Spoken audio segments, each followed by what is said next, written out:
Ambani news ಟಿವಿಗೆ ಸ್ವಾಗತ. ಪ್ರತಿದಿನ ನ್ಯೂಸ್ ಅಪ್ಡೇಟ್ಗಾಗಿ ಸಬ್ಸ್ಕ್ರೈಬ್ ಮಾಡಿ, ಲೈಕ್ ಮಾಡಿ, ಶೇರ್ ಮಾಡಿ. Breaking news. ಶಿಡ್ಲಘಟ್ಟದಲ್ಲಿ ರೈತರ ಆಕ್ರೋಶದ ಕಟ್ಟೆ ಒಡೆದಿದೆ. ರಾಷ್ಟ್ರೀಯ ಹೆದ್ದಾರಿ ಬಂದ್, ಕಿಲೋಮೀಟರ್ ಗಟ್ಟಲೆ ಟ್ರಾಫಿಕ್ ಜಾಮ್. ನಮಸ್ಕಾರ, ಅಂಬಾನಿ ನ್ಯೂಸ್ ಟಿವಿಗೆ ಸ್ವಾಗತ. ಚಿಕ್ಕಬಳ್ಳಾಪುರ ಜಿಲ್ಲೆಯ ಶಿಡ್ಲಘಟ್ಟದಲ್ಲಿ ರೈತರ ಪ್ರತಿಭಟನೆ ತೀವ್ರ ಸ್ವರೂಪ ಪಡೆದುಕೊಂಡಿದೆ. ಕಳೆದ 96 ದಿನಗಳಿಂದ ಶಾಂತಿಯುತವಾಗಿ ಹೋರಾಟ ನಡೆಸುತ್ತಿದ್ದ ಅನ್ನದಾತರು ಇಂದು ರೊಚ್ಚಿಗೆದ್ದು ರಾಷ್ಟ್ರೀಯ ಹೆದ್ದಾರಿಯನ್ನೇ ಬಂದ್ ಮಾಡಿದ್ದಾರೆ. ಪೊಲೀಸರ ನಡೆಗೆ ಆಕ್ರೋಶ ಹೊರಹಾಕಿರುವ ರೈತರು ರಸ್ತೆ ಮಧ್ಯದಲ್ಲೇ ಕುಳಿತು ಪ್ರತಿಭಟನೆ ನಡೆಸುತ್ತಿದ್ದಾರೆ. ಈ ಕುರಿತ ಒಂದು ಕಂಪ್ಲೀಟ್ ಡಿಜಿಟಲ್ ರಿಪೋರ್ಟ್ ಇಲ್ಲಿದೆ ನೋಡಿ.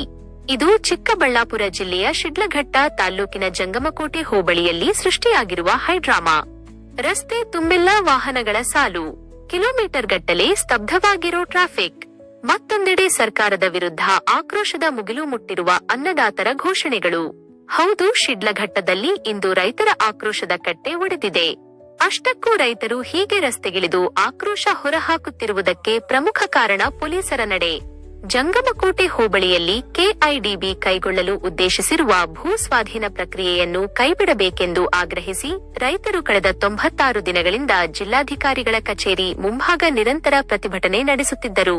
ಆದರೆ ಇಂದು ಕೆಐಡಿಬಿ ಅಧಿಕಾರಿಗಳನ್ನು ಭೇಟಿ ಮಾಡಲು ತೆರಳಿದ್ದ ರೈತರನ್ನು ಪೊಲೀಸರು ಕೆಐಡಿಬಿ ಕಚೇರಿ ಬಳಿಯೇ ವಶಕ್ಕೆ ಪಡೆದಿದ್ದಾರೆ. ಪೊಲೀಸರ ಈ ಬಂಧನ ತಂತ್ರವೇ ಈಗ ರೈತರ ಆಕ್ರೋಶಕ್ಕೆ ತುಪ್ಪ ಸುರಿದಂತಾಗಿದೆ. ತಮ್ಮ ಸಹೋದ್ಯೋಗಿ ರೈತರನ್ನು ಪೊಲೀಸರು ಬಂಧಿಸಿದ್ದಾರೆ ಎಂಬ ವಿಷಯ ತಿಳಿಯುತ್ತಿದ್ದಂತೆ ಶಿಡ್ಲಘಟ್ಟ ನಗರದ ರಾಷ್ಟ್ರೀಯ ಹೆದ್ದಾರಿಗೆ ನುಗ್ಗಿದ ನೂರಾರು ರೈತರು ದಿಢೀರ್ ರಸ್ತೆ ತಡೆ ನಡೆಸಿದರು. 1 ಗಂಟೆಗೂ ಹೆಚ್ಚು ಕಾಲ ಹೆದ್ದಾರಿಯಲ್ಲೇ ಕುಳಿತು ಪ್ರತಿಭಟನೆ ನಡೆಸಿದ ಪರಿಣಾಮ ರಾಷ್ಟ್ರೀಯ ಹೆದ್ದಾರಿಯ ಸಂಚಾರ ಸಂಪೂರ್ಣ ಜಿಗ್ಜಾಗ್ ಆಗಿದೆ. ಕಿಲೋಮೀಟರ್ ಗಟ್ಟಲೆ ಟ್ರಾಫಿಕ್ ಜಾಮ್ ಉಂಟಾಗಿದ್ದು ವಾಹನ ಸವಾರರು ರಸ್ತೆಯಲ್ಲೇ ಕಾಲ ಕಳೆಯುವಂತಾಗಿದೆ. ಬಂಧಿಸಿರುವ ರೈತರನ್ನು ತಕ್ಷಣವೇ ಯಾವುದೇ ಷರತ್ತಿಲ್ಲದೆ ಬಿಡುಗಡೆ ಮಾಡಬೇಕು, ಇಲ್ಲದಿದ್ದರೆ ಹೋರಾಟದ ಸ್ವರೂಪ ಬದಲಾಗಲಿದೆ ಎಂದು ರೈತರು ಎಚ್ಚರಿಕೆ ನೀಡಿದ್ದಾರೆ. ನ್ಯಾಯ ಕೇಳಲು ಹೋದರೆ ಜೈಲಿಗೆ ಅಟ್ಟುವ ಸರ್ಕಾರದ ನೀತಿಗೆ ಅನ್ನದಾತರು ತೀವ್ರ ಆಕ್ರೋಶ ವ್ಯಕ್ತಪಡಿಸುತ್ತಿದ್ದಾರೆ. ಈ ಒಂದು ಶಿಡ್ಲಘಟ್ಟ ಏನು ಸರ್ಕಲ್ ಅಲ್ಲಿ ಯಾಕೆ ಒಂದು ರೋಡನ್ನ ಬಂದ್ ಮಾಡಿ ಪ್ರತಿಭಟನೆ ಮಾಡ್ತಾ ಇದ್ದೀವಿ ಅಂದ್ರೆ, ಈಗ ಇದೇ ತಿಂಗಳು 5ನೇ ತಾರೀಕು ಬೈಕ್ ರ್ಯಾಲಿನ ಚಿಕ್ಕಬಳ್ಳಾಪುರದಿಂದ ಜಿಲ್ಲಾಧಿಕಾರಿ ಕಚೇರಿಯಿಂದ ವಿಧಾನಸೌಧ ಮುತ್ತಿಗೆ ಅಂತ ಹೊರಟಾಗ ಅಣಕನೂರ್ ಹತ್ರ ಪೊಲೀಸ್ನವರು ತಡೆದು ಅಲ್ಲಿ ಅಡ್ಡಗಟ್ಟಿದಾಗ ಜಿಲ್ಲಾಧಿಕಾರಿಗಳು ಮತ್ತೆ SP ಸಾಹೇಬರು ಬಂದು ಏನು ನಿಮಗೆ ಈ ಕೆಇಡಿಬಿ ಅಧಿಕಾರಿಗಳ ಜೊತೆ ಮಾತಾಡೋಕ್ಕೆ ಅವಕಾಶ ನಾವು ಮಾಡಿಕೊಡ್ತೀವಿ, ದಯವಿಟ್ಟು ನಿಮ್ಮ ಧರಣಿನ ವಾಪಸ್ ತಗೊಳ್ಳಿ, ಇಲ್ಲಿಂದ ಹೋಗಿ ದಯವಿಟ್ಟು ನಾವು ಮಾಡಿಕೊಡ್ತೀವಿ ಅಂತ ಹೇಳಿದ್ದಕ್ಕೆ ಸುಮಾರು ಹೊತ್ತು ನಾವು ರಸ್ತೆ ತಡೆ ಮಾಡಿ ನಮ್ಮ ರಾಜ್ಯಾಧ್ಯಕ್ಷಗಳ ಸಮ್ಮುಖದಲ್ಲಿ ಅದನ್ನು ವಾಪಸ್ ತಗೊಂಡ್ರಿ. ಅದೇ ಥರ ಇವತ್ತು ಜಿಲ್ಲಾಧಿಕಾರಿಗಳು ನಮ್ಮ ಒಂದು ಕೆಇಡಿಬಿ ಸಂಬಂಧಪಟ್ಟಂಥ ಕೆಲವೊಂದು ರೈತರುಗಳು ನಮ್ಮ ಮುಖಂಡರನ್ನ ಕೆಇಡಿಬಿ ಅಧಿಕಾರಿಗಳ ಜೊತೆ ಮಾತಾಡೋಕೆ ಕಳಿಸಿದಾಗ ಅಲ್ಲಿ ಬಂಧಿಸಿದ್ದಾರೆ. ಯಾಕೆ ಬಂಧಿಸಿದ್ರು? ಈ ಕಡೆಯಿಂದ ಕಳಿಸೋದು ಏನು, ಬಂಧಿಸೋದು ಯಾಕೆ? ಇದೇನು ಅರ್ಥನೇ ಆಗ್ತಾ ಇಲ್ಲ. ಈ ರಾಜ್ಯ ಸರ್ಕಾರ ಮತ್ತೆ ಕೆಇಡಿಬಿ ಯಾಕೆ ಈ ತರ ಒಂದು ನಡವಳಿಕೆ ಆಗ್ತಾ ಇದೆ? ಈಗ ನೋಡ್ತಾ ಇದ್ದೀವಿ, ಇಡೀ ರಾಜ್ಯಾದ್ಯಂತ ಸುಮಾರು ಲಕ್ಷಾಂತರ ಭೂಮಿನ ವಶಪಡಿಸ್ಕೊಂತವ್ರೆ, ಅದು ಫಲವತ್ತಾದ ಭೂಮಿನ. ಇದು ನಿಲ್ದೆ ಹೋದ್ರೆ ಮುಂದಿನ ದಿನಗಳಲ್ಲಿ ಹೀಗೆ ಆದ್ರೆ ಇವರು ಮುಂದಿನ ದಿನಗಳಲ್ಲಿ ನಾವು ಹೋರಾಟ ಮಾಡಬೇಕಾಗ್ತದೆ. ಈ ಸರ್ಕಾರ ಅಂತೂ ಉಳಿಯೋದೇ ಇಲ್ಲ. ಈ ಒಂದು ರಾಜ್ಯ ಸರ್ಕಾರ ಏನೈತೋ ಈಗ ಅದು ಉಳಿಯೋದಿಲ್ಲ. ಮುಂದಿನ ರೈತರು ತೊಂದರೆ ಕೊಟ್ಟರೆ ಉಳಿಯೋದಿಲ್ಲ ಅಂತ ಹೇಳ್ತಾ ನಾವು ಇದೇ ತರ ಅವ್ರನ್ನ ಕೂಡಲೇ ಬಿಡುಗಡೆ ಮಾಡಬೇಕು, ನಮ್ಮ ಬಂಧಿಸಿರುವಂತ ರೈತರನ್ನ ಅಂತೇಳಿ ನಾವೀಗ ಇಲ್ಲಿ ಹೋರಾಟನ ಮಾಡ್ತಾ ಇದ್ದೀವಿ. ಬಿಡುಗಡೆ ಮಾಡಲಿಲ್ಲ ಅಂದ್ರೆ ನಿಮ್ಮ ಹೋರಾಟ ಯಾವ ತರ ಇರುತ್ತೆ? ನಾವು ಮುಂದೆ ಇನ್ನೂ ಹಂತವಾಗಿ ಹೋರಾಟ ಮಾಡ್ತೀವಿ. ಈಗಾಗಲೇ ಎಲ್ಲ ತಾಲೂಕುಗಳಿಗೂ ಮಾಹಿತಿ ಹೋಗಿದೆ. ನಾಳೆ ನಾನು ಅದೇ ತರ ಮಾಡಿದ್ರೆ ನಾಳೆ ಇನ್ನ ಬೇರೆ ಬೇರೆ ತಾಲೂಕುಗಳನ್ನು ಬಂದ್ ಮಾಡುವಂತ ಕೆಲಸನೂ ಆಗ್ತೈತೆ ಅಂತ ಹೇಳೋದಕ್ಕೆ ಇಷ್ಟಪಡ್ತೀವಿ. ಬೀದಿಗೆ ತಂದು ಬಿಟ್ಟಿರೋ ಈ ರಾಜಕಾರಣಿಗಳನ್ನ ಏನ್ ಮಾಡ್ಬೇಕು ಏನ್ ಬಿಡ್ಬೇಕು ಅಂತ ಗೊತ್ತಿಲ್ಲ.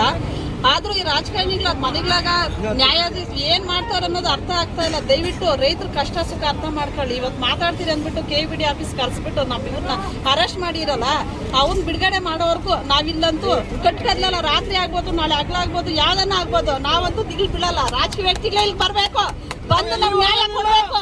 ನಾವು ಸಾಯ್ತಿರೋಂತ ನಾವ್ ಈ ಜಾಗ ಅಂತ ಬಿಟ್ಟು ಹೋಗಲ್ಲ. ನಮ್ಮ ಮಕ್ಳು ಕರಾಸ್ ಆಗ್ಬೇಕು. ನಮ್ಮ ಮನೆ ಬಾಗಿಲು ಓಟ್ ಬಂದಾರಲ್ಲ, ನಮ್ಮ ಮಕ್ಳು ಕರಾಸ್ ಇದುವರೆಗೂ ನಮ್ಮ ರೈತರು ಹೆಣ್ಮಕ್ಳು ಕರ್ಣೆ ಅರ್ಥ ಆಗ್ತಾ ಇಲ್ಲ. ಅವ್ರಿಗೆ ನಮ್ಮ ಮಕ್ಳು ಮರಿ ಎಲ್ಲ ಬಿಟ್ಟು ಬಂದು ಬಿಸಿಲ ಕೂತಾರಲ್ಲ, ನನ್ನ ಮಕ್ಳು ಏನ್ ತಗೊಂಡು ಒಯ್ಬೇಕು ಅನ್ನೋದು ಅರ್ಥ ಆಗ್ತಾ ಇಲ್ಲ. ದಯವಿಟ್ಟು ಈ ಮಾತು ಯಾರನ್ನೂ ತಪ್ಪು ತಿಳ್ಕೊಬೇಡಿ. ಯಾಕಂದ್ರೆ ನಮ್ಮ ರೈತರ ಮಕ್ಳು ಹೊಟ್ಟೆ ಅಷ್ಟು ಉರಿತಾ ಇದೆ. ರೈತರ ಕಷ್ಟ ಸುಖ ಏನ್ ಅನ್ನೋದು ಅರ್ಥ ಆಗ್ತಾ ಇಲ್ಲ. DC ಆಫೀಸ್ ಹತ್ರ ಬಂದು ಮಾತಾಡ್ತೀನಿ ಅಂತ ರವಿಕುಮಾರ್ ಅವರು ಇವತ್ತು ಯಾಕೆ ಬಂದು ಮಾತಾಡಿಲ್ಲ? ಅವತ್ತು ತಪ್ಪಿಸ್ಕೊಂಡ್ರು.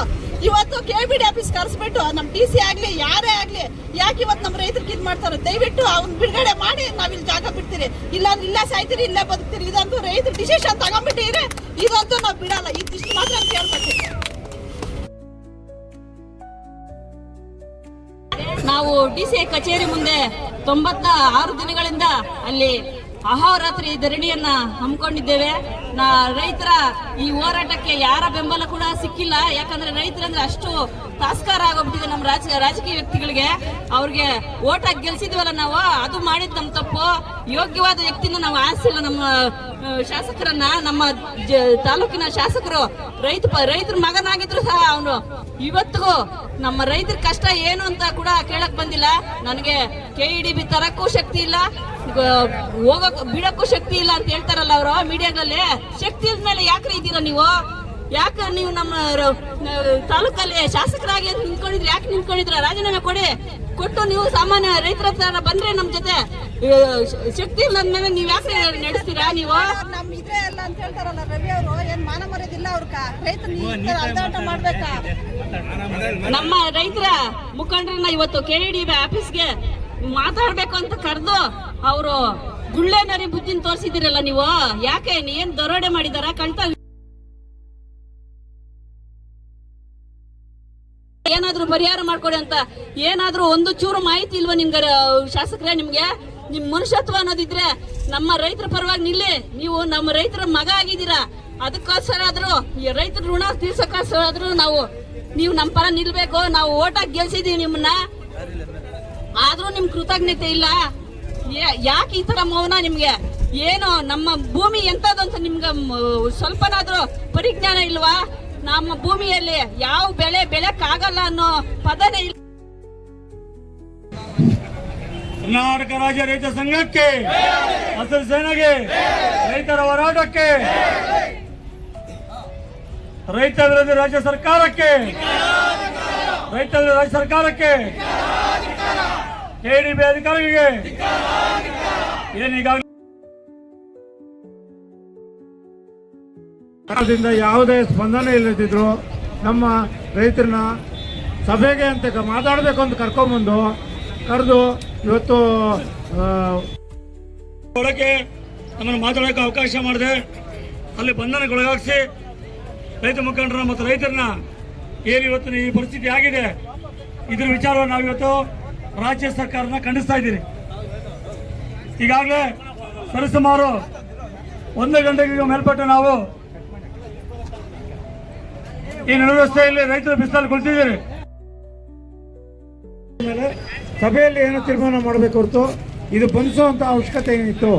ಈಗ ಅವ್ರನ್ನ ಬಂಧಿಸೋವರೆಗೂ ನಾವು ಯಾವುದೇ ಕಾರಣಕ್ಕೂ ಬಿಡಲ್ಲ ಅನ್ನೋದೇ ನಮ್ಮ ರೈತರ ಹೋರಾಟ. ಬಿಡುಗಡೆ ಮಾಡಲೇಬೇಕು ಅಂತ ನಮ್ಮ ರೈತರ ಹೋರಾಟ. ಇದಕ್ಕೆ ನಮ್ಮ ಸಾರ್ವಜನಿಕರು